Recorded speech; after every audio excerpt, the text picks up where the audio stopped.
కర్నూలు జిల్లా మద్దికెర మండలం పెరవళి గ్రామంలో వ్యవసాయ అధికారి రవి ఆధ్వర్యంలో వేరుశెనగ విత్తనాలు ఎమ్మెల్యే ఆధ్వర్యంలో పంపిణీ చేయడం జరిగింది.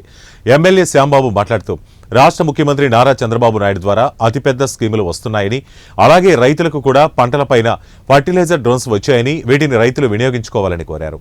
రైతులు 4 గంటల్లో చేసే పని 2 గంటల్లో డ్రోన్లు చేస్తున్నాయన్నారు. ముఖ్యమంత్రి పెట్టుకున్న నమ్మకాన్ని వమ్ము చేయకూడదని నాయకులకు కార్యకర్తలకు తెలియజేశారు. అడిగాను, ఎంతమంది తీసుకున్నారు మన బతుకర మండలంలో అంటే ఒకరు ఒక బ్యాచ్ తీసుకుపోయిందంట.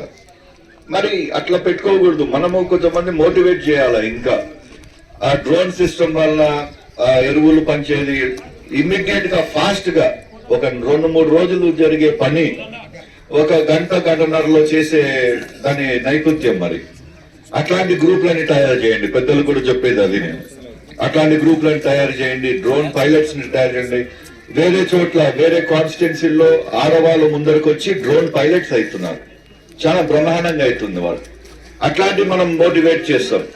మరి ఎందుకంటే పైనుంచి వచ్చినాయి మనం ఇచ్చినాము చేయగలుగుకున్నాము అనేది కాకుండా ఆ పైనుంచి వచ్చిన వస్తువుని కరెక్ట్ గ్రూప్ కు పోయిందా, వాళ్ళు దాన్ని కరెక్ట్ గా వాడుతున్నారా అనేది మనము చేసుకునే మన పని. అది మనం అందరం కలిసి దానిపైన నిఘా పెట్టి చేయగలుగుతున్నారా, లేకపోతే ఈ దానిపైన సబ్సిడీ వస్తుంది. ఇందాక పారచిట్టన్న గారు చెప్పినట్ల ఒకసారి సబ్సిడీలు ఏమేమైతే ఉన్నాయో అట్లాంటివి ఒకసారి ఎగ్జిబిషన్ పెట్టండి.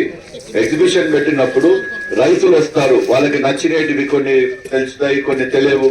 యూట్యూబ్ లలో కొంతమంది చూస్తారు. అట్లాంటి సామాను మన కాడ మనం పెట్టుకుంటే వాళ్ళకి రైతులకి మనం ఎక్స్ప్లెయిన్ చేయడానికి ఎగ్జిబిషన్ లో చాలా ఈజీగా అవుతారని చెప్తున్నాను.